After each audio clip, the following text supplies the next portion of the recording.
नमस्कार दोस्तों, target with PS Parihar channel में आपका स्वागत है। आज के इस वीडियो में हम लोग बात करेंगे प्राथमिक शिक्षक भर्ती की, आरओ एआरओ भर्ती की, पीसीएसजे नोटिफिकेशन की, यूपी ट्रिपल एससी की, टीजीटी पीजीटी की और एलटी ग्रेड शिक्षक भर्ती की। तो आइए शुरू करते हैं। सबसे पहले बात कर लेते हैं प्राथमिक शिक्षक भर्ती की। पिछले 3-4 साल से प्राथमिक शिक्षक भर्ती का विज्ञापन आया नहीं है और समाचार पत्रों के माध्यम से जानकारी दी जा रही है कि जो सरकार है वो छात्र और शिक्षक अनुपात को बराबर कह रही है। सरकार का ये मानना है कि शिक्षा मित्रों को अगर जोड़ दिया जाए, अनुदेशकों को अगर जोड़ दिया जाए तो हमारे पास जो है अध्यापकों की पर्याप्त संख्या। विद्यार्थी इसका विरोध कर रहे हैं। इसी क्रम में आज जो विद्यार्थी हैं वो उत्तर प्रदेश के डिप्टी सीएम ब्रजेश पाठक जी हैं, उनसे मिल रहे हैं। आप लोग देख सकते हैं, ये आज ही की तस्वीरें हैं, लगभग 10:30 बजे की। इन विद्यार्थियों ये सभी विद्यार्थी उप मुख्यमंत्री से मिले और प्राथमिक शिक्षक भर्ती की मांग की। साथ ही में विद्यार्थियों ने निवेदन किया कि जो मुख्यमंत्री उत्तर प्रदेश के बाबा योगी आदित्यनाथ, उनसे भी प्राथमिक शिक्षक भर्ती के लिए कहें और ये जो विद्यार्थी का दल है ये उनसे मिलना चाहता है। एप्लीकेशन के माध्यम से तो विद्यार्थियों ने अपनी बात बताई है, साथ ही मौखिक रूप से भी विद्यार्थियों ने अपनी जो समस्या है उसको अवगत कराया है। चूंकि सरकार ने पहले भी घोषणा की थी ऑफिशियली कि 51,111 पद जो है वो खाली, हमारे सुप्रीम कोर्ट में हलफनामा भी लगाया था। सरकार ने एक प्रेस विज्ञप्ति भी जारी की थी जिसमें यह बताया था कि 17,000 पदों पर नई भर्ती होगी। इन दोनों चीज़ों का क्या हुआ, विद्यार्थी मुख्यमंत्री से पूछना चाहते हैं। अगली जो सूचना है वो उत्तर प्रदेश लोक सेवा आयोग की भर्ती आरओ एआरओ की। बहुत सारे विद्यार्थी लगातार आरओ एआरओ की नई भर्ती के बारे में पूछते रहते हैं। हालांकि मेरे चैनल के द्वारा आप लोगों को लगातार अपडेट दी जा रही है, लेकिन सबसे बड़ी समस्या ये है कि आखिरकार विज्ञापन कब तक आएगा। जैसे ही उत्तर प्रदेश लोक सेवा आयोग की जो पुरानी भर्ती है आरओ एआरओ 2021, उसकी टाइपिंग हो जाएगी, रिजल्ट के पहले ही आरओ एआरओ की नोटिस आ सकती है। इसका जो विज्ञापन है वो जारी हो सकता है। जुलाई के महीने में संभावना है कि उत्तर प्रदेश लोक सेवा आयोग की जो आरओ एआरओ की टाइपिंग है वो कंप्लीट हो जाएगी और उसके बाद में सितंबर या अक्टूबर के महीने में आरओ एआरओ की नई वैकेंसी जारी हो सकती है। इसका विज्ञापन जारी हो सकता है। पदों की संख्या के बारे में मैंने पहले ही आपको जानकारी दे दी थी कि इस बार पदों की संख्या ज़्यादा हो सकती है। चूंकि अभी सूचना के अधिकार के तहत सचिवालय से ही जानकारी मांगी गई थी, जिसका मैंने अभी एक स्क्रीनशॉट दिखाया था, जिसे पुनः आप लोग यहाँ पर देख सकते हैं। जब ये पूछा गया था सचिवालय में कि आरओ एआरओ के कितने पद हैं, तो यहाँ पर बताया गया है कि उत्तर प्रदेश केवल सचिवालय की अगर हम लोग बात करें तो आरओ के 2029 और एआरओ के 812 पद स्वीकृत हैं। 1 अप्रैल 2022 तक समीक्षा अधिकारी के 431 पद और सहायक समीक्षा अधिकारी एआरओ के 216 पद रिक्त हैं। आधे पद प्रमोशन से भरे जाते हैं और आधे पदों पर सीधी भर्ती होती है। कुल मिलाकर के लगभग 178 आरओ सचिवालय के और 55 एआरओ सचिवालय के हैं। इसके अलावा लोक सेवा आयोग के एआरओ, राजस्व विभाग के एआरओ, इन सब पदों को जोड़ देंगे तो लगभग आपकी 250 से लेकर के 300 पदों पर भर्ती हो सकती है। 300 के आसपास पदों पर नई आरओ एआरओ के विज्ञापन जो है वो अक्टूबर के महीने में जारी हो सकता है। कुछ पदों का अधियाचन जो है उत्तर प्रदेश लोक सेवा आयोग भेज भी दिया गया है, लेकिन वो जो पद हैं वो अब नई भर्ती में ही आएंगे। चूंकि जो पुरानी आरओ एआरओ की भर्ती है उसकी प्रारंभिक परीक्षा हो चुकी है, उसका परिणाम भी आ चुका है, उसकी मुख्य परीक्षा भी हो चुकी है, इसलिए वो पद तो अब पुरानी भर्ती में नहीं जोड़ेंगे, वो अब नई भर्ती में ही जोड़ेंगे। चूंकि मुख्यमंत्री ने कहा भी था जितने विभाग हैं सभी विभाग 31 मई तक रिक्त पदों का जो अधियाचन है वो अपने अपने विभागों में या आयोगों में भेज दें। अगली जो सूचना है पीसीएसजे विज्ञापन की। काफी दिन से लगभग 4 साल हो गए पीसीएसजे का जो नोटिफिकेशन है वो नहीं आया है। असल में पीसीएसजे का विज्ञापन इसलिए रुका हुआ था कि इसमें बदलाव होना था, इसकी जो परीक्षा प्रक्रिया है उसमें बदलाव होना था। जो 200 नंबर का एक अंग्रेजी का पेपर हुआ करता था उसकी जगह अब 100 नंबर का हिंदी, 100 नंबर का अंग्रेजी का पेपर होगा। 100 नंबर में इसको डिवाइड कर दिया, हिंदी और अंग्रेजी को बराबर का जो है मान्यता प्रदान कर दी। अप्रैल के महीने में शासन ने मंजूरी दे दी है। अप्रैल के महीने में आप लोगों को इसके बारे में जानकारी भी दी गई थी और जानकारी मिल रही है कि छुट्टियां चल रही हैं चूंकि अभी, और पीसीएसजे का जो नोटिफिकेशन है इस जून के बाद जुलाई, 15 जुलाई के आसपास पीसीएसजे का जो विज्ञापन है वो जारी हो जाएगा। पदों की संख्या लगभग 140 रह सकती है।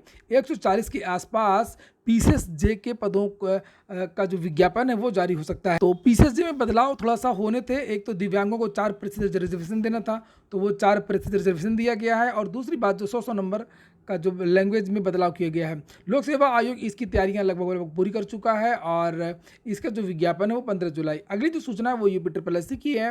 UP triple SC new next vacancy. UP triple SC की वैकेंसी आने का कोई मतलब ज़्यादा नहीं रहता है क्योंकि ये भर्तियाँ तो कंप्लीट करवा ही नहीं पाता है। लेकिन बहुत सारे विद्यार्थी पूछ रहे थे यूपी ट्रिपल एससी से सर कौन कौन सी नई वैकेंसी आ सकती है। इसके बारे में मैंने 2 दिन पहले आप लोगों को बताया था कि जो सबसे पहली वैकेंसी है बाल विकास एवं पुष्टाहार का जो विज्ञापन भर्ती का है वो इसी महीने जारी हो सकता है। इसके बाद में एजीटीए वालों की, एग्रीकल्चर, यानी कुल मिलाकर के स्पेशल वैकेंसी आनी है।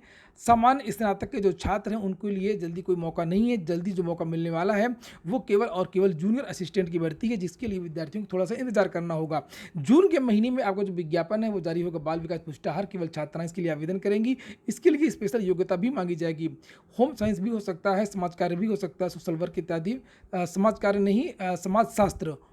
इसके बाद में एजीटीए का विज्ञापन जारी हो सकता है और उसमें कुछ समस्याएं थी। एजीटीए का विज्ञापन तो पहले ही आना था, लेकिन कुछ समस्याएं थी, कुछ तकनीकी समस्या थी, जिसकी वजह से इसमें देरी हो गई है। उसके बाद में अगस्त या सितंबर में एजीटीए का भी विज्ञापन जारी हो सकता है। और एक जेई की नई भर्ती है, वो भी उसका भी विज्ञापन आना है, लेकिन जब तक पिछली भर्तियां नहीं कंप्लीट हो जाएंगी, जब पिछला परिणाम जारी नहीं होगा, तो जेई की नई वैकेंसी के जो नोटिफिकेशन है वो जारी नहीं किया जाएगा। जेई 2016 भी अभी तक पूरी तरीके से कंप्लीट नहीं हुई है। जेई 2018 भी अभी तक पूरी तरीके से कंप्लीट नहीं हुई है, इसलिए उसको अभी फिलहाल रोक दिया गया है। और इसके बाद में जो वैकेंसी है, समान वैकेंसी है, वो जूनियर असिस्टेंट की एक नई भर्ती हो सकती है। और इस बार जूनियर असिस्टेंट की नई भर्ती में पदों की संख्या भी बढ़ेगी।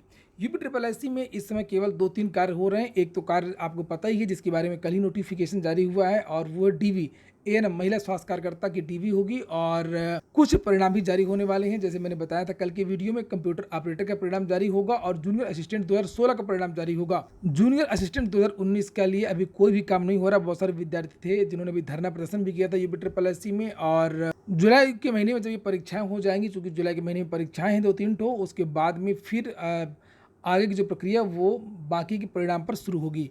वीडियो को पूरा देखें और वीडियो को लाइक अवश्य कर दिया करें। बहुत सारे ऐसे छात्र हैं जिन्होंने चैनल को सब्सक्राइब नहीं किया, तो सब्सक्राइब भी कर लें। और मैं ज़्यादातर एक ही वीडियो में पूरी सूचना इकट्ठी बता देता हूं, इसलिए आप लोग पूरा वीडियो देखा करें। अलग अलग वीडियो बनाने से भी बेहतर होता है कि एक ही वीडियो में आपको सब कुछ जानकारी मिल जाए और कोई सूचना छूटने ना पाए। आप लोग छोड़ते हुए एक अलग बात स्किप करके। और यहाँ पर अब हम लोग बात करने वाले हैं टीजीटी पीजीटी पदों की संख्या बढ़ना इस बार मुश्किल है।